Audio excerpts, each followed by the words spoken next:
গল্পের নাম প্রায়শ্চিত্ত। লিখেছেন সোমজা দাস। বেশ কিছুদিন ধরে বাঁ হাতের আঙুলগুলোতে ভীষণ ব্যথা হচ্ছে বিপিন শর্মার। মাঝে মাঝে ব্যথাটা এতটাই তীব্র হয়ে উঠছে যে পুরো হাতটা জুড়ে ছড়িয়ে পড়ছে ব্যথাটা। অসহ্য যন্ত্রণা আঙুলের গাঁটে গাঁটে। প্রথম প্রথম ব্যাপারটাকে গুরুত্ব দেননি শর্মাজি, কিন্তু যত দিন যাচ্ছে যন্ত্রণার তীব্রতা যেন বেড়েই চলেছে। আর ডক্টর না দেখালেই নয়। আসছে শুক্রবার ডক্টর সাহেবের অ্যাপয়েন্টমেন্ট পেয়েছেন বিকেলে। ওই সময় দোকানে খদ্দেরদের ভিড় থাকে বেশ। তিনি কারোর উপর ভরসা পান না। তিনি নিজে উপস্থিত না থাকলেই সবাই কাজে ফাঁকি দেয়, কিন্তু কিছু করার নেই। ব্যথাটা আর ফেলে রাখা যাচ্ছে না।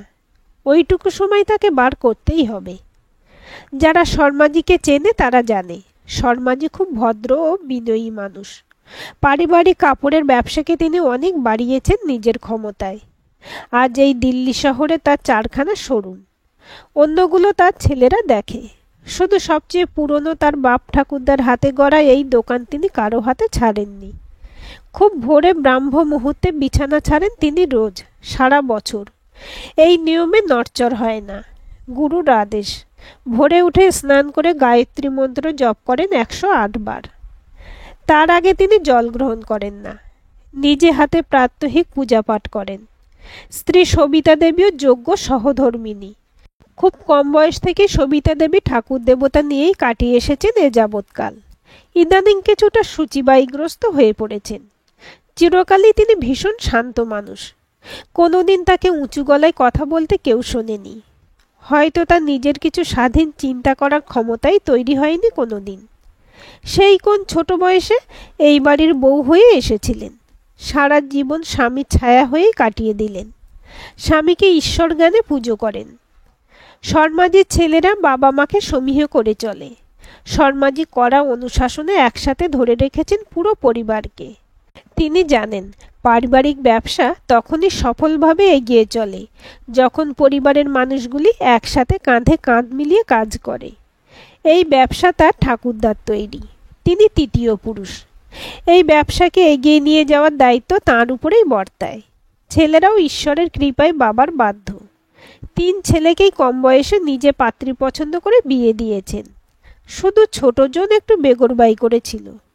কলেজে পড়তে একজনের সাথে মন দেওয়া নেওয়া হয়েছিল। শর্মাজি খবর পাওয়ার পর আর সময় নষ্ট করেননি। 1 মাসের মধ্যে বিয়ের পিঁড়িতে বসিয়েছিলেন ছেলেকে, মাত্র 20 বছর বয়সে। শর্মাজি জানেন সন্তানের মঙ্গলের জন্য বাবা মাকে কখনো কখনো কঠোর হতে হয়। এতে দোষের কিছু নেই। ছেলেরাও এখন ঘোরতর সংসারী। ছেলে মেয়ে নাতি নাতনি নিয়ে শর্মাজি ভরভরন্ত সংসার। ছোট ছেলের এখনো ছেলেপুলে হয়নি। 3 বারই গর্ভে এসে নষ্ট হয়ে গেল সন্তান। শর্মাজি এই নিয়ে ভাবেন না। ভগবানের কৃপায় তার কোনো কিছুরই অভাব নেই। সব সময়ের ব্যাপার। সময় হলেই সব হবে। ডক্টর শাহ দিল্লির বিখ্যাত অর্থোপেডিক সার্জন। খুব বেশি সময় তিনি ব্যয় করেন না একজন রোগীর পেছনে। তবু শর্মাজির সমস্যাটা তিনি মন দিয়েই শুনলেন। নিজে হাতে পরীক্ষা নিরীক্ষার পর কিছু টেস্ট লিখে দিলেন। করিয়ে নিয়ে পরের সপ্তাহে আসতে বললেন রিপোর্ট নিয়ে। এই এক ঝামেলা হলো। শর্মাজির মতো ব্যস্ত মানুষের পক্ষে বারবার এখানে বসে থাকা কি সম্ভব? তার চেয়ে 2-4টে ওষুধ লিখে দিলেই তো ল্যাঠা চুকে যেত। সামান্য হাতে ব্যথা বই তো নয়। তার জন্য এত হ্যাপা পোহাতে ভালো লাগে না বাপু। কিছুটা বিরক্ত মন নিয়ে তিনি ডাক্তারের ক্লিনিক থেকে বেরিয়ে আসেন। এমনিতে এই 60 বয়সে শর্মাজি যথেষ্ট সুস্থ নিরোগ। নিজেকে কঠোর সংযমে বেঁধে রাখেন তিনি। ছেলেদেরও শেখানোর চেষ্টা করেন সংযম না থাকলে জীবনে কিছু অর্জন করা যায় না। 1 সপ্তাহ পর সমস্ত টেস্ট করিয়ে শর্মাজি ডাক্তারের চেম্বারে পৌঁছালেন। বাইরে আজ বেশ ভিড়। রিসেপশনে নাম লিখিয়ে একপাশে সোফায় বসলেন। সামনে একটা বাচ্চা ছেলে এক হাতে প্লাস্টার নিয়ে প্রবল দুষ্টুমি করে যাচ্ছে। সোফা থেকে লাফিয়ে নামছে, ডিগবাজি খাচ্ছে। বছর 5-6 হবে। বাচ্চাটির মা ওকে সামলাতে হিমশিম খেয়ে যাচ্ছে। অল্প বয়স, মুখটা খুব চেনা লাগলো। কোথাও যেন দেখেছেন। হয়তো তার দোকানের কাস্টমার হবে। যথাসময়ে চেম্বারে ভিতর থেকে ডাক পড়ল। সব রিপোর্ট নর্মাল, কোনো সমস্যা নেই, ডাক্তার জানালেন। সমস্যা নেই মানে? সমস্যা নেই বললেই হলো? শর্মাজির যন্ত্রণায় ঘুমোতে পারেন না, মুঠো মুঠো পেন কিলার গিলছেন, আর ডাক্তার বলছেন সমস্যা নেই। শর্মাজি বোঝানোর চেষ্টা করেন। ডক্টর শাহ মুখ নিচু করে একমনে কিছু লিখছেন প্রেসক্রিপশনের পাতায়। লেখা শেষ করে কাগজটা বাড়িয়ে দিলেন ডক্টর শাহ। বললেন, আমি 2টো ওষুধ লিখে দিলাম, আর নিচে ডক্টর পরিতোষ চ্যাটার্জির কন্ট্যাক্ট নাম্বার লিখেছি, দেখে নিন। আপনার কেসটা ওনাকে রেফার করছি। উনি খুব ভালো সাইকিয়াট্রিস্ট। সাইকিয়াট্রিস্ট মানে? মানেটা কি? সাইকিয়াট্রিস্ট কেন লাগবে? শর্মাজির হাতের ব্যথায় সাইকিয়াট্রিস্ট কি করবে? এসবের মানে কি? তিনি কি পাগল যে সাইকিয়াট্রিস্ট দেখাতে হবে? ডক্টর শাহ চুপ করে থাকেন। একটু সময় দেন শর্মাজিকে প্রাথমিক উত্তেজনা প্রশমিত হতে। তারপর বলেন, আপনার হাতে কোনো সমস্যা আমি দেখতে পাচ্ছি না, যার জন্য এরকম ব্যথা হতে পারে। সুতরাং ধরে নেওয়া যায় ব্যাপারটা মানসিক। এর মানে এই নয় যে আপনি বানিয়ে বলছেন বা কল্পনা করছেন। ডাক্তারি পরিভাষায় এর নাম সোমোটোফর্ম ডিসঅর্ডার। আপনি ডক্টর চ্যাটার্জির সাথে কনসাল্ট করুন, উনি আপনাকে এই ব্যাপারে সাহায্য করতে পারবেন। শেষ পর্যন্ত অত্যন্ত অনিচ্ছা সত্ত্বেও ডক্টর পরিতোষ চ্যাটার্জি চেম্বারে আসতেই হলো শর্মাজিকে। ডক্টর শাহর উপর সেদিন যারপরনাই বিরক্ত হয়েছিলেন তিনি, কিন্তু যন্ত্রণাটা দিন দিন বেড়েই চলেছে তার। অন্য ডাক্তার দেখানোর কথাও ভেবেছিলেন, কিন্তু দোনামোনা করে ডক্টর চ্যাটার্জির অ্যাপয়েন্টমেন্টটা নিয়েই ফেললেন। দেখাই যাক না একবার গিয়ে। ডক্টর চ্যাটার্জি মধ্যবয়স্ক মানুষ। মৃদু হাসি দিয়ে অভ্যর্থনা করলেন শর্মাজিকে। ডক্টর শাহের প্রেসক্রিপশনগুলো সব খুঁটিয়ে দেখলেন। তারপর মুখ তুলে শর্মাজিকে জিজ্ঞাসা করলেন, চা খাবেন? আমি কিন্তু খাবো। শর্মাজি বারবার চা খান না, তিনি নিয়ম মেনে চলেন। বেশি চা খেলে রাতের ঘুমের অসুবিধা হয়। এমনিতেই আজকাল ঘুম খুব কমে গেছে। ডক্টর চ্যাটার্জি একে একে প্রশ্ন করে জেনে নেন শর্মাজির পেশা, সারাদিনের রোজনাম চা, পরিবারের সদস্যদের সম্বন্ধে। তারপর জিজ্ঞাসা করেন, কোনো কারণে কি মানসিক চাপে আছেন আপনি? মানসিক চাপ? কিসের মানসিক চাপ? না, কোনো মানসিক চাপটাপ কিছু নেই শর্মাজির। ব্যবসার ওঠাপড়া থাকে, তার জন্য ভাবেন না পোড় খাওয়া ব্যবসায়ী বিপিন শর্মা। মা লক্ষ্মীর কৃপায় তার ব্যবসা যথেষ্ট ভালোভাবে চলছে। ছেলেরা কাজে মন দিয়েছে। শর্মাজি নিশ্চিন্ত। এখন ওনার সুখের সময়। বেশ কিছুক্ষণ কথোপকথনের পর ডক্টর চ্যাটার্জি কিছু ওষুধ লিখে দেন। সেগুলো কি করে নিতে হবে বুঝিয়ে দেন। ডক্টর চ্যাটার্জির ওষুধ শুরু করার পর থেকে বেশ কিছুদিন ভালো আছেন শর্মাজি। হাতের ব্যথাটা হচ্ছে না তেমন আজকাল। রাতে ভালো ঘুমও হচ্ছে। মাঝে মাঝে শর্মাজির মনে হচ্ছে, তাহলে কি সত্যিই ব্যথাটা তার মানসিক ছিল? যাকগে মরুকগে, সেরে গেছে ব্যাস, ও নিয়ে ভেবে আর লাভ নেই। দিওয়ালি আসছে, ভীষণ ব্যস্ততা তার এখন। 15 দিন পর ডক্টর চ্যাটার্জির কাছে যাওয়ার কথা ছিল, কিন্তু শর্মাজির এখন সময় নেই, দম ফেলার ফুরসত নেই। এই সময় সারাদিন দোকানে খদ্দের গিজগিজ করছে, কর্মচারীরা ভিড় সামলাতে হিমশিম খেয়ে যাচ্ছে। শর্মাজিরও নাওয়া খাওয়ার সময় নেই।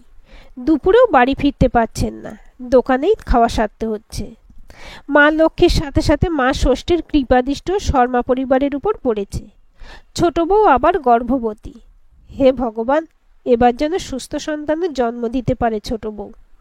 শর্মাজি কপালে হাত ঠেকান। ঈশ্বরের আশীর্বাদ তার পরিবারের উপর আছে, থাকবে নাই বা কেন? তিনি নিজে শুদ্ধাচারী মানুষ, কোনো অন্যায় করেননি কোনো দিন। ভাবতে গিয়ে একটু থমকান মুহূর্তের জন্য, তারপরেই নিজের মনকে প্রবোধ দেন। এই বলে, যা করেছেন এই সংসারের জন্য করেছেন, পরিবারের সম্মান রক্ষার জন্য করেছেন। তার কাছে পরিবারের মান সম্মান সুনাম সবার আগে। যতদিন তিনি বেঁচে আছেন এই পরিবারের সম্মানে কোনো আঁচ আসতে দেবেন না। ভাবতে ভাবতে চোয়াল শক্ত হয়ে যায় তার, হাত মুষ্টিবদ্ধ। কর্মচারীর ডাকে ধ্যান ভাঙে। বেনারসির আরও স্টক আনতে হবে গোডাউন থেকে। শর্মাজি ফোন তুলে ডায়াল করতে থাকেন। ডক্টর চ্যাটার্জির কাছে আবার আসতে হলো। কদিন হলো ব্যথাটা আবার বেড়েছে। ওষুধেও তেমন কাজ হচ্ছে না। সাময়িক আরাম হয়তো হচ্ছে, কিন্তু আবার বাড়ছে। দিওয়ালির বাজারে পরিশ্রম তো হচ্ছে ঠিকই, কিন্তু সেটাকে মানসিক চাপ বলা যায় না। একজন ব্যবসায়ীর কাছে এই চাপই তো কাম্য। কিন্তু যবে থেকে ওই ফোনটা পেয়েছেন, কিন্তু এসব কথা তিনি ডাক্তারকে বলতে তো পারবেন না, তাই ব্যবসার চাপের কথাই বললেন। ডক্টর চ্যাটার্জি কিছুক্ষণ তাকিয়ে রইলেন তার দিকে মর্মভেদী দৃষ্টিতে। তারপর আর কিছু না বলে কিছু ওষুধ লিখলেন। তার চিকিৎসক জীবনে এরকম রোগী তিনি অনেক পেয়েছেন, যারা সব কথা খুলে বলতে পারেন না বা চান না, ডাক্তারকে সহযোগিতা করেন না এক ফোঁটা। শর্মাজি কিছু লুকোচ্ছেন, সেটা ডক্টর চ্যাটার্জি খুব ভালোভাবে বুঝেছেন। কিন্তু তিনি নিজে থেকে না বললে তাকে সাহায্য করবেন কি করে ডক্টর চ্যাটার্জি? শর্মাজি বুঝতে পারছেন না তার সমস্যা আরো বেড়েই চলেছে। আপাতত অ্যান্টি ডিপ্রেশেন্ট দিচ্ছেন তিনি, কিন্তু সাইকোথেরাপি প্রয়োজন। সেই ফোনটা আজ সকালে আবার এসেছিল। শর্মাজি তখন সবে দোকানে বেরোতে যাবেন। ফোনটা ধরতেই ওপাশ থেকে একটি ভারী কণ্ঠস্বর বলে উঠল, সব পাপের প্রায়শ্চিত্ত আপনাকে করতে হবে, বলে ফোনটা কেটে দিল। শর্মাজির সামনে ঘরটা হঠাৎ দুলে উঠল।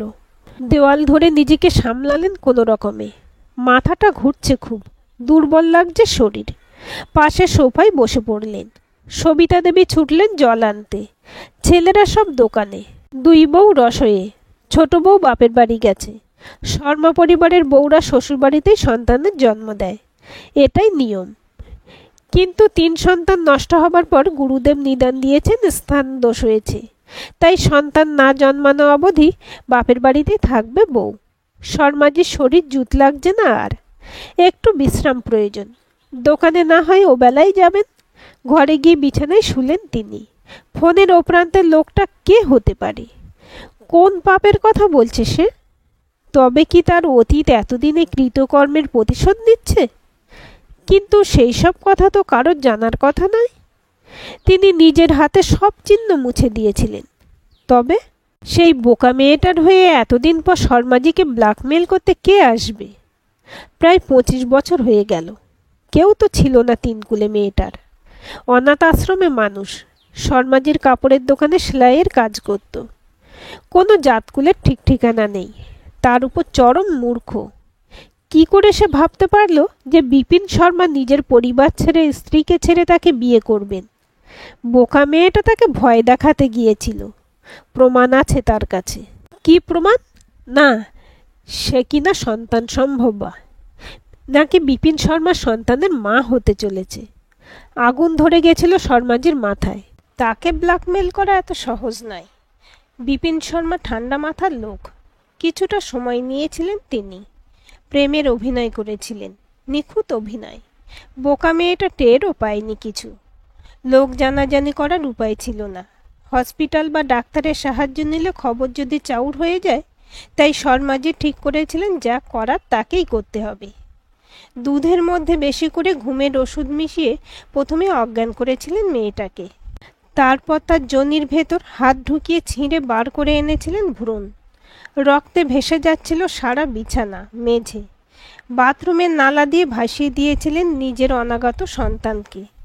শর্মাজির কাছে পারিবারিক মর্যাদার চেয়ে বেশি গুরুত্বপূর্ণ কিছুই ছিল না। আর সেই মেয়েটা আত্মহত্যা করেছিল গলায় দড়ি দিয়ে 2 দিন পর।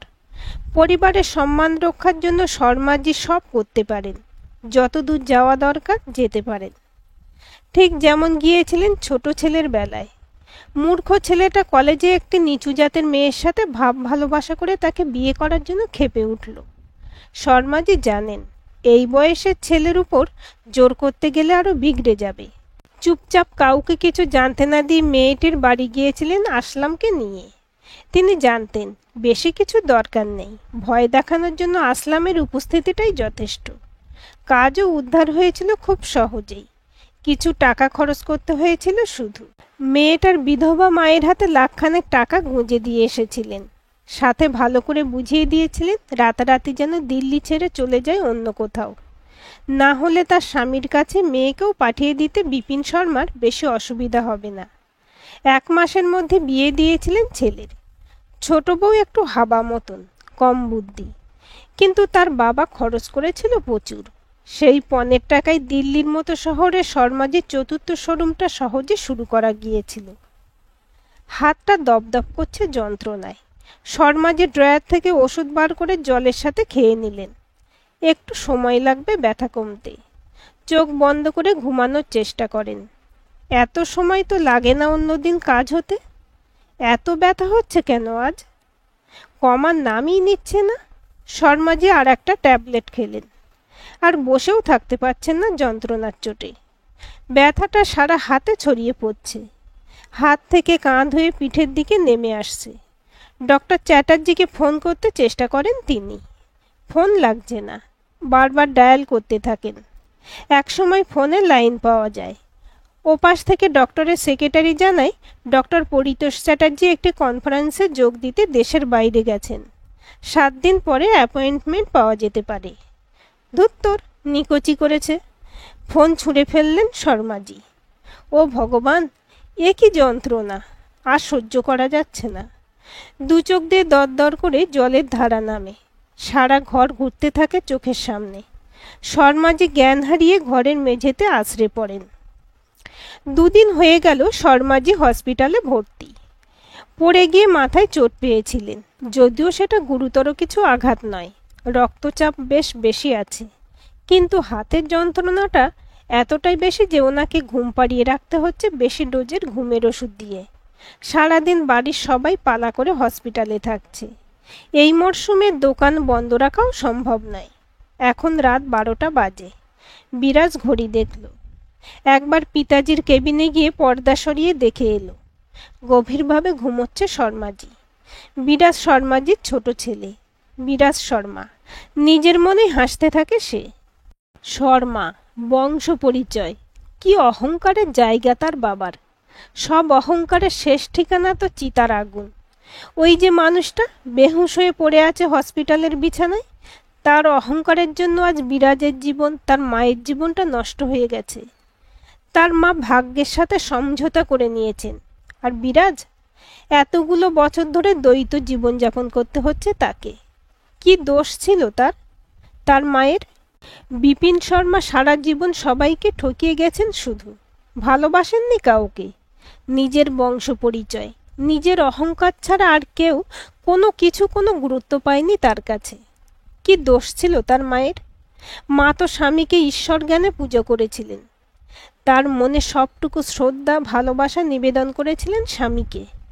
পরিবর্তে কি পেলেন তিনি? প্রবঞ্চনা। রূপা আন্টি বাবার রক্ষিতা ছিলেন, সেটা জেনেও মা রূপা আন্টিকে নিজের বোনের মতো স্নেহ করতেন। দোকানে সেই সময় কোনো মহিলা কর্মচারী ছিল না বলে রূপা আন্টি তাদের বাড়ির কোণের ঘরে বসে সেলাই করতেন। মা চেষ্টা করেছিলেন রূপা আন্টিকে পিতাজির নজর থেকে বাঁচাতে, কিন্তু পারেননি। কিন্তু রূপা আন্টি কোনোদিন কিছু লুকায়নি সবিতা দেবীর থেকে। মা হতে যাচ্ছিল সে। এত সব কিছুর পরেও তার মা সব নিজের মনের মধ্যে চেপে রেখেছিলেন। পিতাজিকেও কোনোদিন বুঝতে দেননি তিনি সব জানেন। শুধু তার মনের ভিতর কিছু একটা চিরকালের জন্য মরে গিয়েছিল সেদিন, রূপা আন্টির জন্য। এসব কথা বিরাজের জানার কথা নয়। সে তখন নেহাতি শিশু, কিন্তু জেনেছে তার মায়ের থেকে। সবিতা দেবীর কাছে বিরাজ ছিল খোলা জানালা। বিরাজ নরম মনের ছেলে। বিরাজ তার বাবার কিংবা তার অন্যান্য ভাইদের মতো নয়। বিরাজের কাছে মা ছিল প্রিয় বন্ধু। এই নিয়ে তার বাবা কম ব্যঙ্গ করেনি। বলতেন মেনিমুখো ছেলে, কিন্তু বিরাজ একমাত্র মানুষ যে ওই বিশাল শর্মা ম্যানশনে সবিতা দেবীকে বুঝত, মায়ের লুকোনো কষ্টটুকু অনুভব করতে পারত। বড় হবার পরে মায়ের কাছে শুনেছিল রূপা আন্টির আখ্যায়িকা। সে ভেবে নিয়েছিল নিজের পায়ে দাঁড়িয়ে মাকে নিয়ে অন্য কোথাও চলে যাবে, এই মিথ্যে অহংকারের সাম্রাজ্য থেকে অনেক দূরে। সেখানে তারা মায়ে পয়ে ঘর বাঁধবে, আর সঙ্গে তার মনের মানুষ। এরকমই স্বপ্ন দেখত বিরাজ। বিরাজ বোকা, বিরাজ আবেগপ্রবণ। বিরাজ সমীরাকে নিয়ে সংসারের স্বপ্ন দেখেছিল, তাদের ভালোবাসার মিষ্টিমধুর ঘরের স্বপ্ন। কিন্তু পিতাজির সহ্য হলো না তার সুখ। তার সুখের চেয়েও পিতাজির কাছে বংশমর্যাদা বড় হয়ে দাঁড়ালো। মাত্র 20 বছর বয়স ছিল বিরাজের। লড়তে পারেনি পিতাজির বিরুদ্ধে। সমীরা যেন গায়েবী হয়ে গিয়েছিল। পাগলের মতো খুঁজেছে সে সমীরাকে। অবশেষে বছরখানেক পরে দেখা পেয়েছিল যখন, তখন পরিস্থিতি অনেক বদলে গিয়েছে। বিরাজ তখন বিবাহিত। তার স্ত্রী গৌরী স্বাভাবিক বুদ্ধিসম্পন্ন নয় জেনেও পিতাজি তাকে বউ করে ঘরে এনেছিল পণের লোভে। সবিতা দেবী যে নিজের জন্য কোনো দিন কিছু চাননি, ছেলের জন্য আবেদন করেছিলেন স্বামীর কাছে, কিন্তু পাষাণের মন গলেনি, কিংবা পাষাণের মন থাকে না, থাকে শুধু মিথ্যে মর্যাদার আস্ফলন। 1 বছরেরও বেশি সময় পর সমীরার দেখা পেয়েছিল বিরাজ। সেই সাথে পিতাজির কদর্য রূপ প্রকাশিত হয়েছিল তার সামনে। রাগে, দুঃখে, ঘৃণায় সেদিনই সমীরাকে কোর্টে নিয়ে গিয়ে রেজিস্ট্রি করে বিয়ে করে তারা। সমাজ স্বীকৃতি নাই বা দিল। সমীরা তার স্ত্রী, তার সন্তানের মা। হ্যাঁ, তার সন্তান ঋষভ, তারও সমীরার একমাত্র ছেলে। গত 8 বছর ধরে সবার সামনে নাটক করে গিয়েছে বিরাজ। গৌরীর সাথে তার কোনোদিন স্বামী স্ত্রীর সম্পর্কই তৈরি হয়নি, তো সন্তান কিসের? গৌরী ভালো মেয়ে, কিন্তু সে স্বাভাবিক নয়।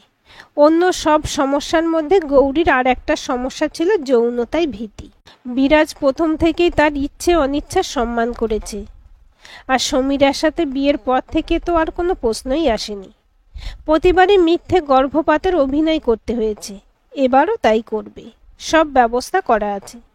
গৌরীর বাবা মা জানেন মেয়ের অবস্থা, তারা নিজেরাই এই নাটকের শরিক।